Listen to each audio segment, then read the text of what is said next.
Fala galera, estamos aqui hoje de novo em mais um vídeo para falar sobre um tema muito interessante de uma situação bastante corriqueira que acontece principalmente com quem trabalha em gráficas pequenas. Às vezes você tá ali no seu dia a dia de trabalho e você vai ser questionado ou pelo seu supervisor ou por alguém que vai receber o seu trabalho, como um cliente, por exemplo, o porquê da diferença de cores entre o que a pessoa está vendo na tela, ou a arte que a pessoa mandou, e o resultado da impressão. A gente sabe que num ambiente de gráficas pequenas, ou de negócios ali no início das suas atividades, o equipamento ele é bastante básico. Você vai contar ali com o seu computador para fazer o seu trabalho, e com uma máquina de impressão, e muitas vezes só, no máximo ali com um acabamento, com alguma coisinha. E você vai ter que explicar isso de alguma forma para a pessoa, né? Salvo o fato de um monitor bem calibrado, trabalhando no modo correto de cores, bem calibrado com uma máquina bem calibrada e os dois funcionando ali em uníssono, a gente sempre vai ter um trabalho melhor. E talvez em alguns ambientes isso até exista em uma quantidade bem escassa, não é? Mas nós sabemos que nesse ambiente onde tudo é feito de uma maneira mais básica, mais simples, sempre vai existir esse questionamento.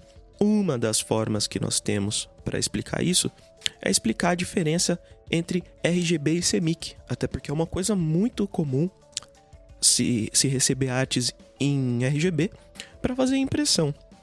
Muitas vezes ali conhecendo já o funcionamento da sua máquina ou da máquina no local onde você trabalha, você já consegue fazer esse tipo de ajuste, que normalmente consiste em você dar uma clareada geral na imagem que você tem ali tratada em RGB num primeiro momento, que você vai ter que passar para CMYK, para quando ela for impressa, todas as partes da imagem ficarem mais claras, principalmente coisas que são mais escuras, como madeira, carne, alguns tipos específicos de comunicação que usam fotos onde a luz é mais escassa, são fotos mais dramáticas, um pouco mais escuras. Mas, né, retomando. Uma das formas de você explicar isso é a diferença entre RGB e CMYK, que basicamente pode ser tratada como a diferença entre cor-luz e cor-pigmento. Ou ainda, a gente pode também falar um pouquinho sobre síntese aditiva e subtrativa, né, que nós também tratamos mais no meio do design, como cores aditivas e cores subtrativas. Primeiro a gente tem que definir um pouquinho o que é cor-luz e o que é cor-pigmento. Uma explicação bastante simples, até que você pode dar para a pessoa, caso ela não tenha esse conhecimento e vai agregar muito, é dizer que a cor-luz vai ser encontrada nos objetos que emitem luz, como uma lanterna, um monitor de computador, que é como vocês vão estar trabalhando, e uma TV, por exemplo. No grupo cor-luz, as cores elas vão ser sempre as mesmas. Elas vão ser as cores primárias de trabalho, que são vermelho, verde e azul, que compõem o sistema RGB que a gente está tão acostumado a utilizar e a ouvir falar.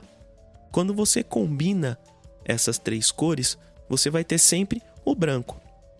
E quando você tem a ausência dessas três cores, você vai ter sempre o preto. O preto, no sistema de cor-luz, é a ausência de luz, não necessariamente um pigmento.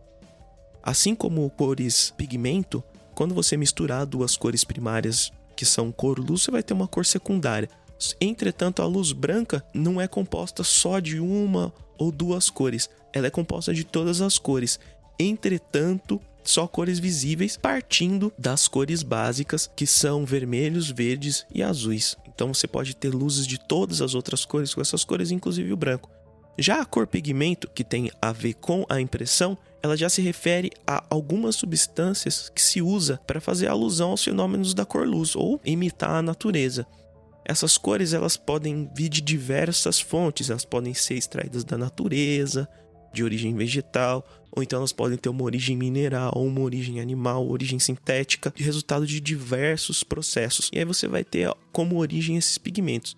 Hoje em dia, o padrão que a gente está mais acostumado a utilizar e a interagir em processos gráficos é o padrão CMYK. Nesse caso, você tem um sistema diferente de cores primárias. Você vai ter o ciano, o magenta, o amarelo e o preto. Apesar de nós termos a cor preta como uma cor separada nesse sistema, esse sistema contaria mais com ciano, magenta e amarelo, porque se você juntar todas elas, você vai ter o preto. É usual se utilizar do pigmento preto com uma cor calçando ele para ele ficar um pouco mais brilhante, justamente por isso. Então você vai ter esse contraste.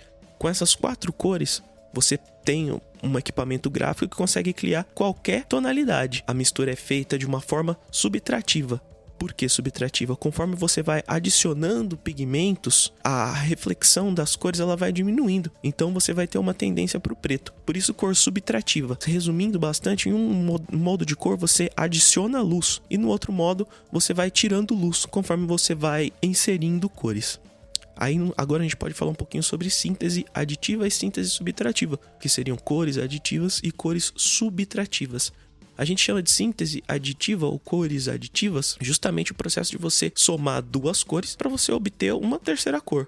Mas nesse processo você vai ter a adição de luz conforme você vai sobrepondo essas cores, entre aspas, como acontece no monitor. Então você vai sempre ter uma cor mais clara, pensando no ambiente prático do dia a dia. Não que isso seja necessariamente verdade, mas você vai sempre ter uma vibrância maior quando você fala de cor luz. Já a síntese subtrativa é justamente você utilizar a cor pigmentada. O que acontece? Você vai somar essas cores, como já foi dito, só que você vai começar a tender para o preto ou tender para o escuro conforme você for substituindo essas cores. Então não existe a adição de luz nesse processo. É por isso que você sempre, na maioria das vezes, você vai ter uma tendência da impressão para o escuro. E também você pode colocar nessa equação o fato de muitas vezes a arte vir em RGB, então o cliente já viu essa arte em RGB, ela está muito mais brilhante, saltando aos olhos. No entanto, quando ela é impressa, ela sempre vai ficar um pouco mais escura. E essa é uma forma que você tem ambientar a pessoa com a qual você está interagindo a respeito desse processo, o que pode facilitar muito a comunicação. Lembrando que não é só isso, é um assunto bem mais profundo que a gente pode abordar melhor em um próximo vídeo, beleza? Falou, galera!